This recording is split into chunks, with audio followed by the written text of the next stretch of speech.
우리 예수님의 산상수훈 8복 가운데에 오늘은 온유한 자에 대해서 우리가 은혜를 받도록 하겠습니다. 제가 보니까 우리 대한민국에 온유라는 이름이 굉장히 많은 것 같아요.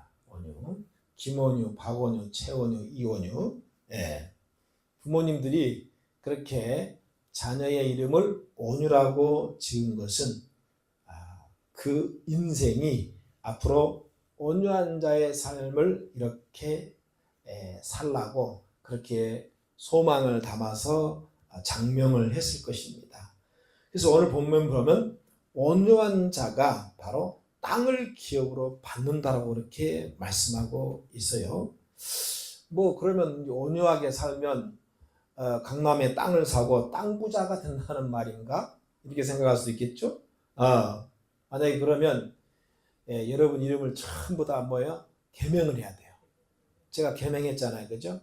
길거리의 고향에서 이제는 예수님의 진리를 나타내라. 자, 그래서 여러분 이 구약 성경과 신약 성경을 우리가 보면은요, 그 온유한 자에 대해서 이렇게 많이는 안 나와 있어요. 그러나 대표적으로 우리가 너무나 유명한 말씀이잖아요. 모세는 그 모세의 온유함이 지면의 모든 사람보다 더 하더라라고 기록이 되어 있죠. 그리고 신약에 와서는 우리 예수님께서 온유한 그런 자신의 성품에 대해서 이렇게 말씀하셨습니다. 마태복음 11장 29절, 나는 마음이 온유하고 겸손하니. 할렐루야. 마음이 온유하다 그랬어요. 마음이 온유한 사람이 겸손하다는 말이에요. 반대로 말하면 뭐예요? 교만한 사람은 마음이 온유하지 않다는 것이죠. 그래서 이 온유라고 하는 것은 내적인 우리의 성품을 말씀하고 있는 것입니다. 그래서 이 사람이 온유한 자인지 온유하지 아니한지 그 사람의 성품에 달려 있다라는 것입니다. 이 산상수훈 8복 자체가 하나님 나라에 대한 가치와 기준이라고 제가 말씀을 드렸습니다. 그래서 하나님 나라의 가치와 기준은요, 이 땅 세상 나라의 가치와 기준과는요 항상 정반대로 가는 것 같아요. 정반대로. 그래서 거꾸로. 그래서 우리나라의 유명한 보일러 회사에서 거꾸로 보일러가 나왔잖아요. 일반 보일러는 한 번 태우는데 거꾸로 보일러는 막 두 번, 세 번을 태워서 연료도 절약되고 방도 따뜻하고. 이 예수님이 말씀하고 있는 마태복음 5장 이 8가지의 복이 마치 여러분이 거꾸로 뒤집어 놓은 복이에요. 거꾸로 뒤집어 놨어요. 세상에서 가난하게 살고 세상에서 여러분이 울부짖으며 애통하며 사는 게 어떻게 복이 됩니까? 또 세상에서 온유하게 살면요, 사람들에게 무시당하고 바보 취급당해요. 근데 어떻게 그게 복이 되네요? 그럼에도 불구하고 우리 예수님께서는 성도님들, 제자들에게 오늘 말씀하신 것처럼 세상에 우리가 이렇게 거꾸로 살게 될 때에 복이 있다고 말씀하셨습니다. 그래서 우리 주님은 항상 옳은 것을 말씀하신 거예요. 그래서 오늘 이 본문에서 예수님 말씀하시고 있는 이 온유한 자, 이 의미가 뭔가? 이 세상이라고 하는 광야와 같은 세상에서 우리 하나님의 자녀들이 살아간다는 것은 결코 쉽지 않습니다. 어떤 환경의 압박들, 또 원수들의 압박들, 또 이 질병의 어떤 그런 스트레스들, 수많은 여러 가지 고난에 대해서 굉장히들 힘들어하고 아파하고 있다라는 거예요. 또 여러분, 상처로 인해서 그 상처의 고통, 또 그 원수에 대한 그 미움과 시기심과 복수심, 이런 것들이 우리 안에는 항상 도사리고 있다라는 거예요. 그런데 주님이 말씀하고 있는 이 온유한 자라고 하는 것은 방금 말씀드린 이러한 것들에 대해서 전혀 요동하거나 반응하거나 거기에 대해서 여러분요 그 어떤 것도 여러분요 반응하지 않고 내 마음의 내적인 바로 하늘의 평화를 유지하는 바로 그런 단어가 바로 이 온유라는 단어이라는 것입니다. 다시 말씀드리면 환경이나 또는 사람들에게 억눌림을 당하고 무시를 당하고 속임수를 당하고 착취를 당하지만 온유한 자는 그것에 대해서 화를 내거나 복수를 하거나 분노하지 않는다. 물론 힘이 없어서 복수할 힘이 없어서 또는 능력이 없어서가 아니라 살아계신 하나님이 마음 가운데에 계시니 그 하나님의 평강 가운데에 거함으로 말미암아 그 마음이 요동하거나 흔들리지 않는다는 의미라는 겁니다. 할렐루야. 예. 예수님이 그 온유한 성품을 그대로 십자가에서 드러내셨습니다.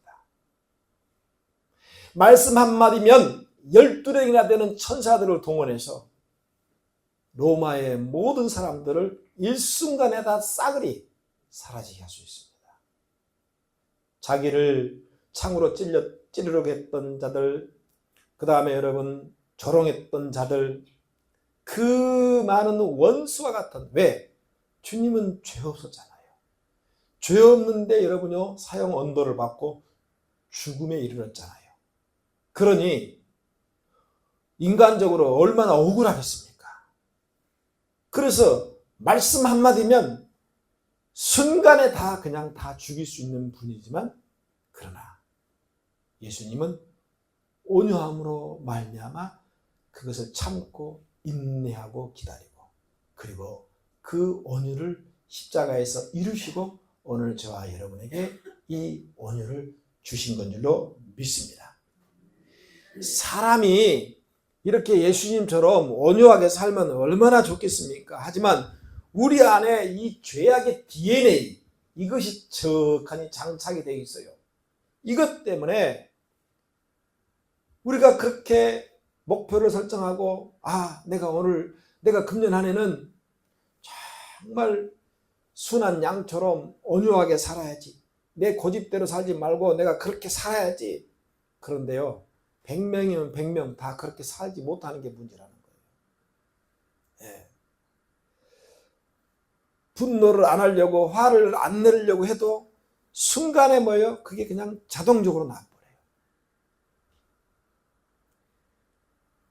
지렁이도 밟으면 꿈틀거린다고 하지 않습니까? 그러니까 누가 나를 건들면 그냥 가만히 있지 않는 겁니다. 잘못이 하나도 없는데 나를 건드리면요. 여러분 아무리 온유한 사람, 순한 사람도요. 화가 발동이 되는 겁니다. 그러면 예수님은 우리의 연약한 성품을 너무나 잘 알고 계시면서 왜 오늘 이러한 온유한 자가 땅을 기업으로 받을 것이라고 우리에게 말씀하셨는가 하는 것입니다. 분명히 이렇게 말씀하실 때는 이것이 우리에게 좋은 것이기 때문에 말씀하신 겁니다. 할렐루야. 여러분 사랑하는 자식에게 나쁜 것 말합니까? 다 좋은 것 말합니다. 그래서 지금 마태복음 5장 이 팔복의 대상이 그 앞에 나와 있죠. 예수를 따르는 무리들 그리고 예수를 따르는 제자들입니다. 그리고 오늘을 살아가는 바로 저와 여러분에게 주신 말씀이라는 겁니다. 즉 하나님 나라를 유업으로 받은 자들은 온유한 자로 살아야 된다. 그래서 하나님의 성품인 온유한 자가 될 때 그렇게 살 때에 바로 땅을 기업으로 받게 된다. 서두에 말씀드린 바와 같이 이 온유는 성품, 내적인 나의 성품에 관한 것입니다. 여러분 사람의 얼굴이 각자 다르잖아요. 한 배에서 태어났지만 얼굴도 다르고 키도 다르고 다 다릅니다. 그런데요 여러분 성질, 성품도 다 달라요. 예. 급한 놈도 있고 차분한 놈도 있고 성질이 더러운 놈도 있고 착한 사람도 있어요. 그런데 이 성질이, 이 성품이 나이가 먹어가면서 먹을수록 여러분 대단한 맛을 내버려요. 무슨 얘기입니까? 좋은 성품은 나이가 들수록 더 멋지게 익어서요, 사람들로 하여금 존경받는 사람이 됩니다. 그런데요, 못된 성품은요, 또 못된 대로 나이가 들수록 더 못돼가지고요, 주변에 사람이 하나도 없어요.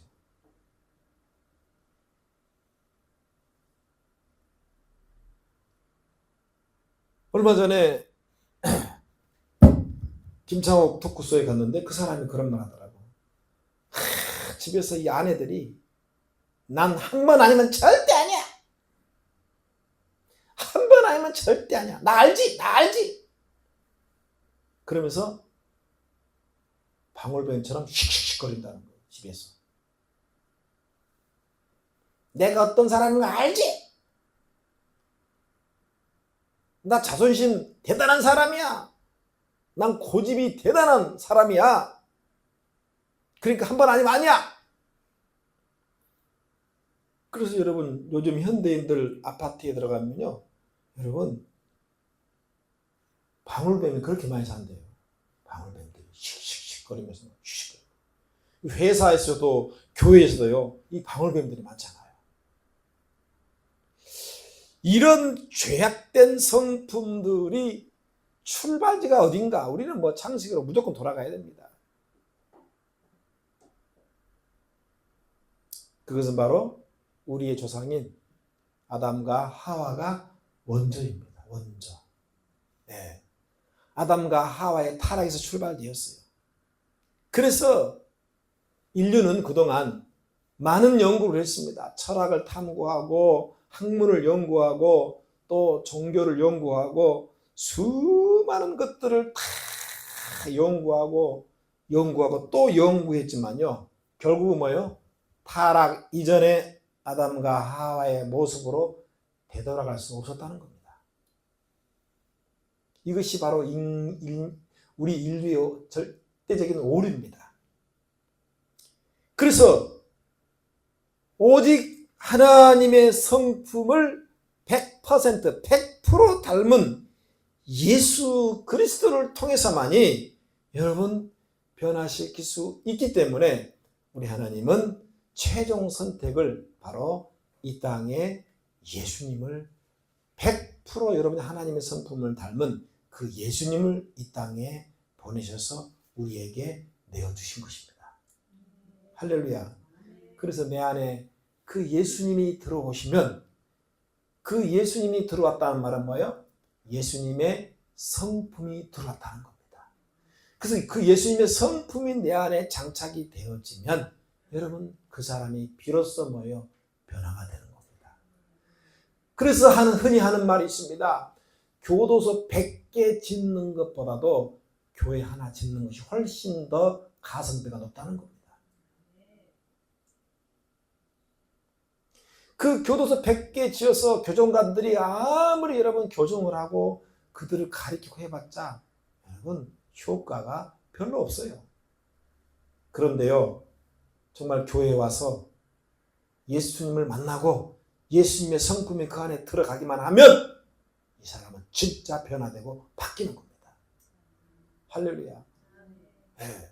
그래서 여러분 교도소 100개, 200개보다도요 교회 하나가 훨씬 더 위대한 것입니다. 할렐루야. 예. 그런데 여러분 문제는 이 예수를 믿고 교회를 다니지만 하루아침에 예수님의 성품으로 딱 바뀌어버리면 얼마나 좋겠어요.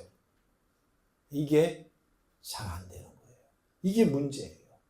그래서 우리 성도님들의 평생 신앙생활의 최종 목적은 예수 닮는 겁니다. 할렐루야. 그 예수 닮는다는 건 뭐예요? 구체적으로 바로 예수님의 성품을 닮는 겁니다. 할렐루야. 네. 그래서 우리는 말씀과 기도를 통해서 예수님의 성품을 담기 위해서 날마다 어떻게 해야 된다? 길들이기 연습을 해야 돼요. 할렐루야. 이제 막 태어난 여러분 그 말을 또는 소를 망아지라죠. 망아지. 그렇죠? 지멋대로잖아요. 망아지. 그런데 그 어린 망아지는요. 그래도 처음부터 딱 교육을 시키면요. 순간적으로 바뀔 확률이 매우 높습니다. 지금 태어났기 때문에 아무것도 모르기 때문에 길들여질 확률이 높아요. 그런데 이미 말이 커버렸어. 성인이 된 말이에요. 태어나서 이제 나이가 40, 50, 60이 돼버렸어. 여러분 수십 년 동안 길들여온 것들이 있는데 이것이 하루아침에 바뀌시겠냐는 거예요. 나무로 말하면 이렇게 여러분 솔나무로 말하면요. 이제 그 작은 솔나무는 그냥 한번 쉬어도 휙 쉬어버려요. 그래서 조금만 이렇게 쉬어놓으면 그대로 모양이 나옵니다. 그런데 30년, 40년 송아지를, 소나무를 갖다가 꺾어보세요. 꺾어지겠냐고. 부러져 버립니다. 나 죽겠다고.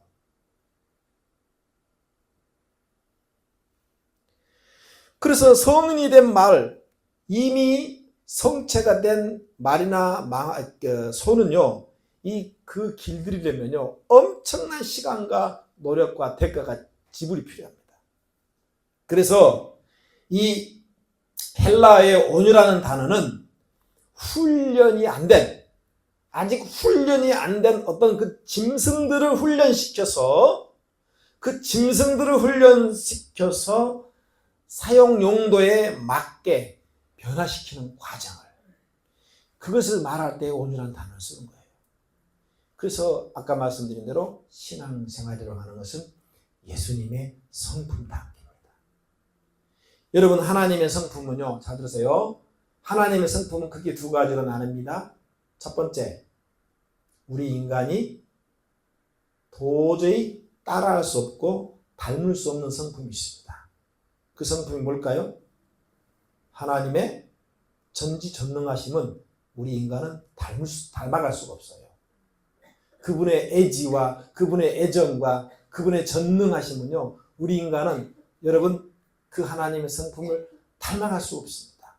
그런데 우리 인간이 하나님의 형상으로 지음받았다고 성경은 말씀하고 있어요. 그 말은 무슨 말이냐? 우리가 하나님의 성품을 닮을 수 없는 것도 있지만 그러나 반면에 닮을 수 있는 것도 있다는 거예요. 그게 뭘까요? 하나님의 성품을 우리가 닮을 수 있는 것, 하나님의 사랑을 닮을 수 있죠. 하나님의 긍휼과 자비와 용서와, 할렐루야. 그리고 오늘 본문의 온유함도 하나님의 성품인데 인간의 노력, 즉 어떤 훈련 과정을 통해서 얼마든지 닮아갈 수 있는 영역이라는 거예요. 할렐루야. 예.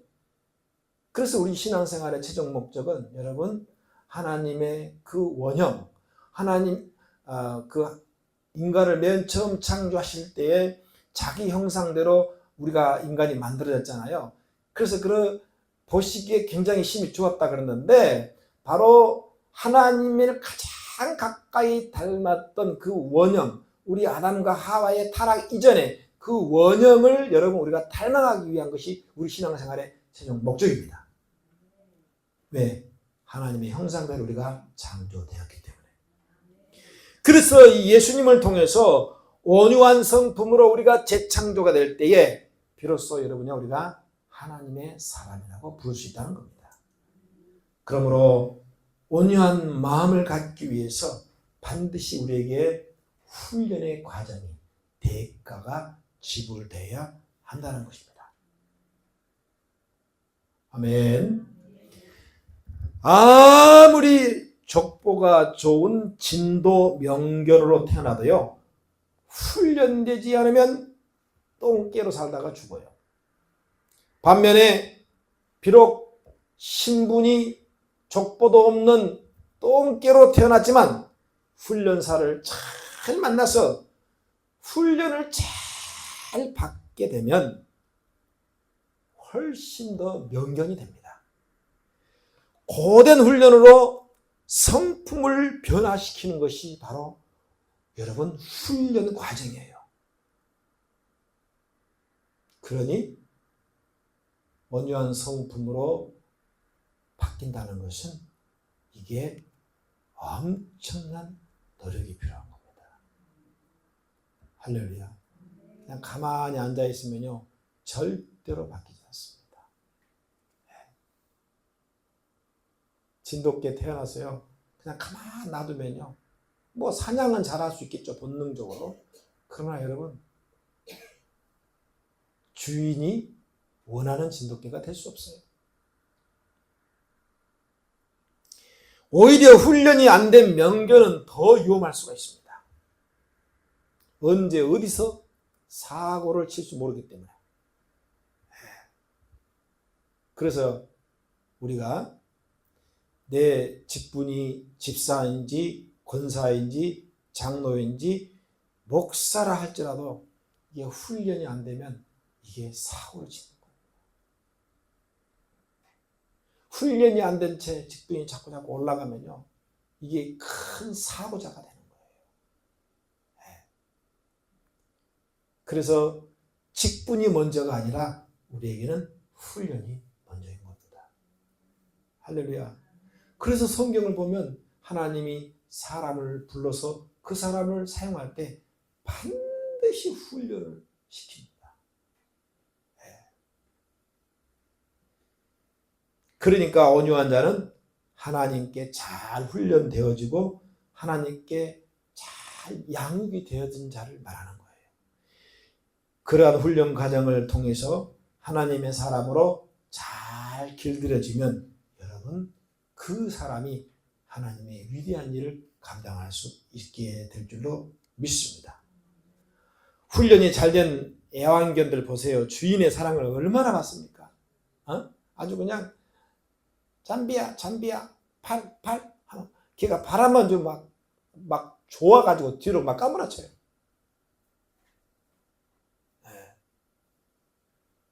얼마나 주인의 사랑을 듬뿍 받습니까?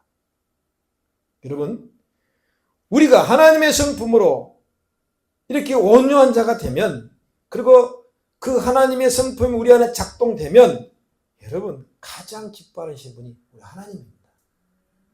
할렐루야. 그렇다고 해서 뭐 온유하게 산다고 해서 바보처럼 아니면 여러분 무조건 당하고 산다는 그런 뜻이 아닙니다. 온유한 자는 분명히 하나님이 옳다고 하는 것은 옳다고 할 수 있어야 되고 하나님이 아니라고 하는 것은 아니라고 할 수 있어야 한다는 것입니다. 우리가 인생을 살다 보면 얼마나 억울하고 분한 일을 많이 당할 수 있습니까? 분노, 복수심, 상처들 이런 것들이 발동되겠지만요. 그러나 온유한 마음으로 훈련된 자는 이것을 다 참고 인내하고 견뎌내는 것입니다. 왜냐하면 여러분 그렇게 참고 인내하고 견뎌내게 될 때에 그 다음에 뭐예요? 소망이 보이는 거예요. 이걸 못 참고 이걸 여러분 그것을 인내하지 못하면요 소망이 없어요. 그래서 땅을 기업으로 받는다고 말씀하고 있다는 거예요. 우리 예수님께서는 온유한 성품이기 때문에 모든 것을 다 참으셨어요. 십자가상에서. 그 온유함 때문에 여러분 우리가 구원을 받았지 않습니까? 그러면 온유한 자가 받을 주님이 말씀하신 이 복이 무엇인가? 땅을 기업으로 받을 것이라고 말씀하셨죠. 여기서 땅이라고 하는 것은 물론 이 땅이라는 것은 여러 종류의 땅이 있잖아요. 그렇죠? 그러나 본문에서 말씀하고 있는 이 땅의 의미는요. 과거 이스라엘 백성들이 애굽에서 나와서 최종 목적지인 바로 젖과 꿀이 흐르는 가나안 땅의 그 땅을 의미하는 거예요. 이것은 이상적인 것이죠. 그렇죠? 이상적인 그런 땅이죠. 그래서 영적으로 보면 이 젖과 꿀이 흐르는 가장 이상적인 가장 이상적인 이 가나안 땅은, 우리에게 있어서 가나안 땅은 우리의 최종 목적지인 바로 여러분요, 천국이 될 수 있는 겁니다. 할렐루야. 이 세상에서 돈벌이가 되는 땅이 아니라 성도님들로서, 하나님 나라의 백성들로서 최고의 가치인 바로 천국의 그 땅을 기업으로 우리가 받게 된다는 겁니다. 물론 현세적인 축복도 있겠지만 장차 하나님 나라에 가서 얻을 큰 상급과 보상을 의미하는 겁니다. 그래서 우리가 온유한 마음으로 살아갈 때에 우리는 이 땅에서도 그 천국을 누리고 또 영원한 땅 그 천국도 우리가 그 기업으로 받게 된다는 것입니다. 그래서 온유한 마음을 갖게 될 때에 결국은 내 방법을 따르지 않고 하나님의 방법을 따르게 되는데, 그런데 그렇게 하나님의 방법을 우리가 따르려고 애쓰면 애쓸수록 여러분 세상에서의 막강한 저항은 우리를 향하여 여러분 피곤하게 하고 우리를 침몰시키려고 하는 거예요. 그래서 우리는 늘, 그리스도인들은 현실적 아픔과 이 세상이라고 하는 현실적 고통이 늘 우리 옆에 있는 겁니다. 근데 그럴지라도 우리가 예수님이 제시한 온유한 방법으로 살아가야 되는 이유는요, 하나님은 온유한 사람을 기뻐하시고 온유한 사람과 함께 해주시기 때문이라는 거예요. 할렐루야. 그래서 온유한 자로 살아갈 때 내적인 싸움이 장난이 아닙니다. 내 생각과 내 방법을 사도 바울이 말한 것처럼 나는 날마다 죽는다라는 그 십자가 앞에 나를 처리하지 않으면 여러분 정말 힘든 겁니다.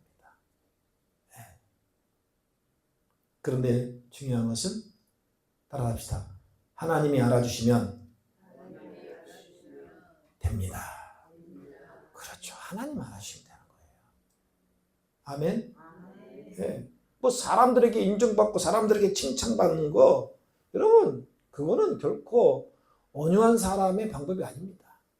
중요한 것은 하나님께서 보고 계시고 듣고 계시고 알고 계시고 하나님께 인정받으면 되는 겁니다. 이게 가장 중요한 거예요. 할렐루야. 흔히 우리는 온유한 자로 살면요, 사람 바보 취급하고 여러분 사람 무시한다고 생각하지만요, 그러나 절대 여러분요, 이 온유는 그런 것이 아니에요. 여러분, 물은 얼마나 온유하고 부드럽습니까? 역설적으로 물처럼 강한 게 없어요. 물처럼 큰 힘을 지닌 것도 없습니다. 세상에 불은, 화재가 나면요, 물로 끌 수 있어요. 근데 여러분, 물이 홍수가 나고 물이 창고를 해버리면요, 이게 대책이 없어요. 그러니까 물은 그렇게 부드럽지만 결코 약하지 않는 겁니다. 온유한 자로 살아갈 때 약해 보이지만 결코 약하지 않고요, 오히려 그 온유가요, 강한 자를 굴복시켜 버립니다. 할렐루야. 예수님의 십자가의 온유가 어떻게 했어요? 150년 만에 로마를 다 변화시켜 버린 거예요. 할렐루야. 바울도 예수 믿기 전 폭군이었지 않습니까? 그런데 예수를 만나고 신앙적으로 온유한 자가 된 거예요. 그래서 그 온유를 통해서 수많은 영혼들이 구원을 받았습니다. 그러니까 온유한 자로 살게 되면 마지막 결론이 뭐냐? 어떤 하나님이 기업을 주시냐면요, 바로 하늘의 능력을 주신다는 거예요. 아멘. 왜냐하면 온유는요, 이 땅의 힘이 아니라 하늘의 힘이기 때문에. 그 온유한 하늘의 힘이 우리 가운데에 충만하고 부어질 때에 그 온유를 통해서 세상을 변화시킬 수 있습니다. 할렐루야. 여러분, 그렇게 우리가 온유한 자로 변화되어질 때에 하나님은 안심하고 우리에게 여러분 하나님 나라를 맡겨줄 줄로 믿습니다. 할렐루야. 그래서 하나님께서 우리에게 물질의 힘, 권력의 힘을 물질의 힘과 권력의 힘과 어떤 그런 힘을 안 주신 이유는요, 여러분 괜히 그거 주었다가 여러분요 오히려 곁길로 다른 길로 빗나갈 수 있기 때문에 그것을 주지 않을 때가 있다라는 거예요. 마지막 말씀의 결론은 빌립보서 2장 5절 말씀, 너희 안에 이 마음을 품으라 그랬습니다. 곧 그리스도 예수의 마음입니다. 바로 예수님의 온유한 마음을 가지고 살아갈 때에 이 세상을 비로소 예수님의 나라로, 하나님의 나라로 바꿀 수 있다는 정말 이 예수님의 말씀을 기억하면서 우리가 이 온유한 성품이 되기 위해서 날마다 나를 훈련하고 연단하는 여러분 저와 여러분 되시기를 주의 이름으로 간절히 축원을 드립니다. 기도하겠습니다.